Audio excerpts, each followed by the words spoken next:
estás, Lidia? Hola, chicos. ¿Cómo va, Lidia? Bien, bien. La primera vez en esta edición 2023. Sí. Hermoso. La primera vez. Sí, hermoso lugar acá, lo felicito realmente. Muchas gracias. Re lindo. Muchas Nueva gracias. temporada. Sí. ¿Qué te pasa a vos por la cabeza o qué sentimientos te genera cuando hablamos de programas como este, de Volví de la muerte?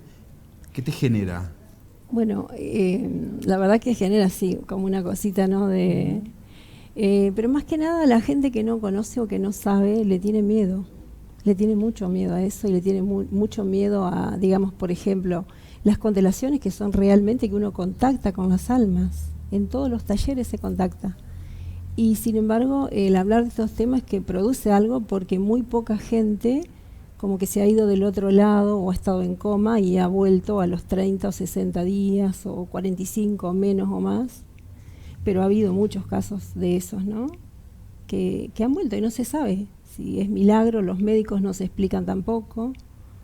Pero bueno, sí, ha habido muchos casos. Y yo creo que hay un momento clave, por ejemplo, en un enfermo de corazón que ha tenido un infarto, se le preguntó, porque, digamos, yo puedo canalizar y saber que por qué se fue o por qué se fue en ese momento, ¿no?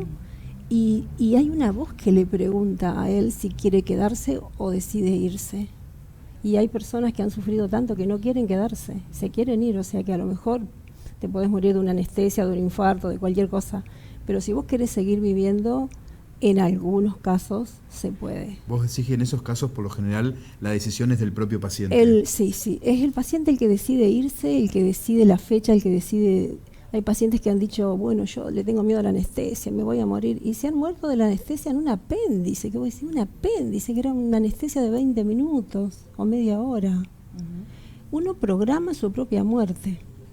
Uno la programa y puede decir, bueno, yo no quiero vivir más de los 60 o de los 40 o de los 20 porque tal cosa, y va a pasar algo que va a producir esa muerte.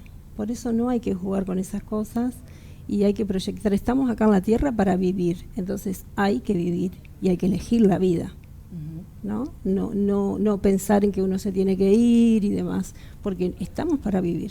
Claro. Pensaba, abrazar la vida y dignificar la muerte también, que es un proceso, digamos. La única certeza que tenemos en la vida es que nos vamos a morir. Sí. Y también hay que llegar con mucha dignidad a esa instancia. Y cuando hablo de Exacto. dignidad, hablo también de haber transitado un camino y de tener conciencia de que es una instancia a la que en definitiva todos vamos a llegar. Sí, exactamente, es así. Tarde, temprano, de accidente, de enfermedad, de lo que sea, estamos de paso. Estamos ocupando un cuerpo y estamos de paso. Pero el alma sigue viva. El alma, las personas nos acompañan. Las personas nos acompañan, las que se han ido, los familiares, los amigos. De eso sí hay constancia y hay comunicación. Ustedes los deben saber, porque saben del tema. Y sí, uno se puede contactar y puede saber que ellos nos acompañan y nos guían. ¿Y cómo ha sido, a partir de tu labor, de este servicio que vos también prestás, qué experiencias has tenido con aquellas personas que toman conciencia de que estuvieron muertas, que ese alma desencarnó y que por un motivo que ellos desconocen volvieron, pero que pudieron verse o que pudieron ver situaciones?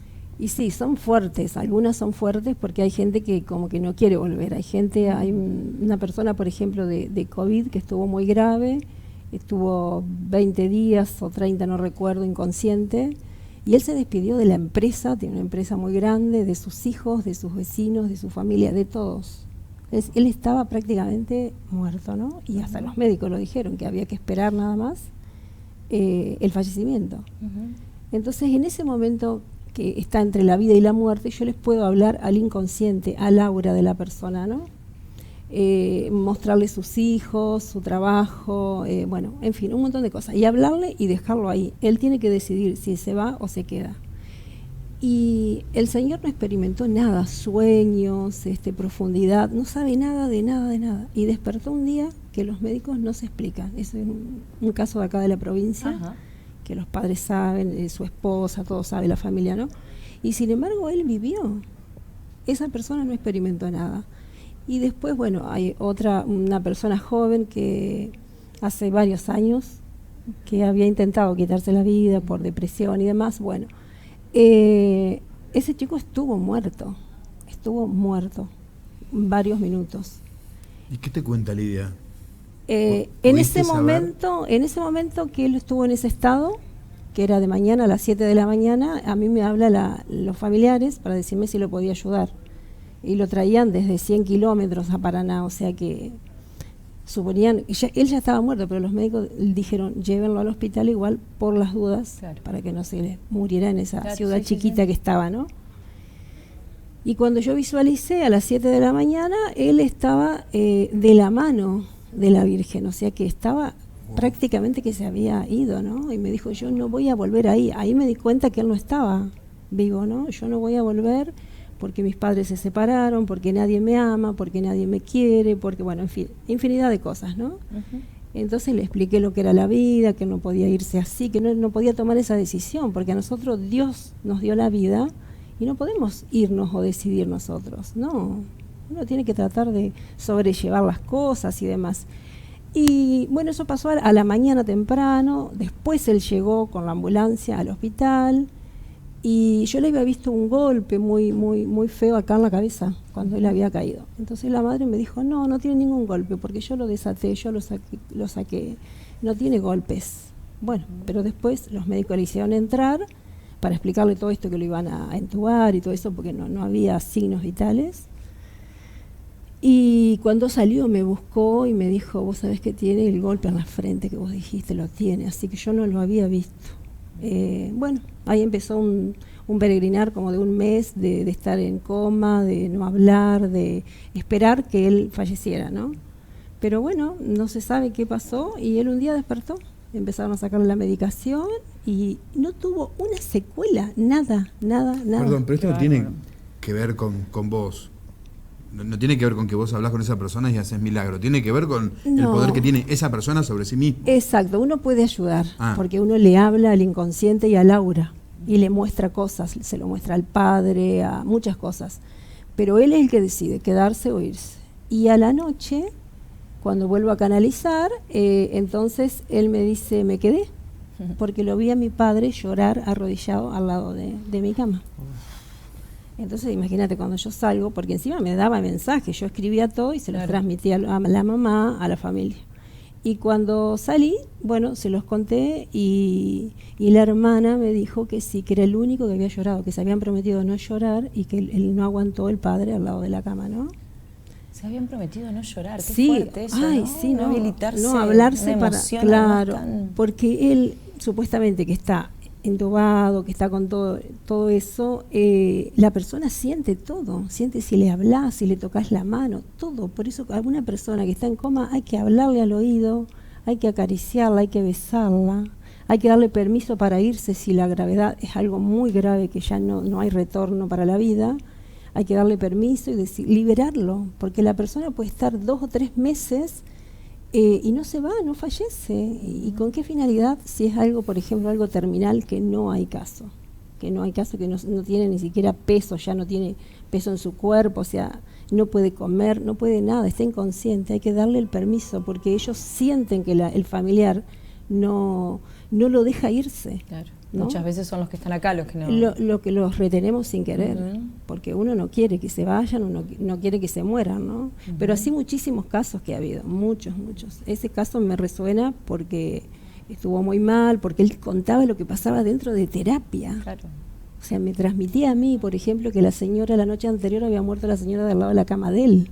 Entonces yo le contaba eso a los familiares y después ellos preguntaban a los médicos, a las enfermeras, Claro, y y daban realmente fe. había pasado eso. O sea, él sentía todo y estaba en coma y no se podía mover. Y esa alma, mientras tanto, bueno, está en ese cuerpo, está retirada. Está en el cuerpo todavía, Ajá. pero está ya como un poco ida, Claro, ¿no? como yéndose. Sí. Esa vendría a ser como una definición para entender en qué estado. Sí, pero él esa noche que dijo, yo me quedé por mi papá porque lloraba mucho, arrodillado al lado de mi cama, vos te das cuenta que él ahí ya, por más aparatos que tenía, medicación, porque los médicos son los que lo salvaron también, Ujú. con la medicación, todo lo que hicieron, los médicos para salvarle la vida.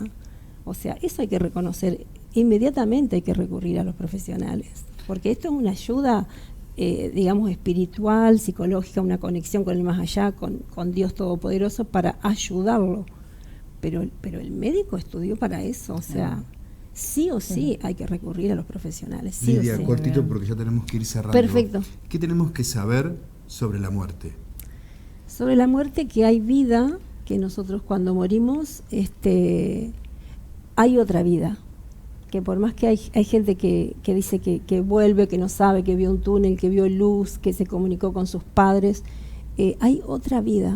Nosotros reencarnamos, el alma sigue viva. Por algo yo puedo contactarme con las almas, si no es imposible. Hay otra vida mejor y hay que tratar de vivir bien en esta vida, de hacer el bien a los demás, porque entonces uno se lleva todo eso en el corazón, en el alma, ¿no? Descansar en paz, que es lo que uno desea, en definitiva. Irse en paz también, de que hizo todo lo mejor y todo lo mejor que pudo para los que quedan, ¿no? Para los hijos, los amigos, la familia. Pero hay vida después de la muerte, hay vida, hay otra vida y se los puedo asegurar que es realmente así. Aunque hay mucha gente que lo niega o que no quiere saber o dice que no, o le tiene miedo también, ¿no? Miedo a la muerte, no hay que amigarse con la muerte. Y es el miedo a lo desconocido, sí, no saber a dónde vamos a ir. Amigarse totalmente. Salimos del cuerpo nada más, pero el alma sigue con nuestros hijos, con la familia, sigue viva. El alma sigue viva. Lidia, un placer tenerte. Gracias por invitarme.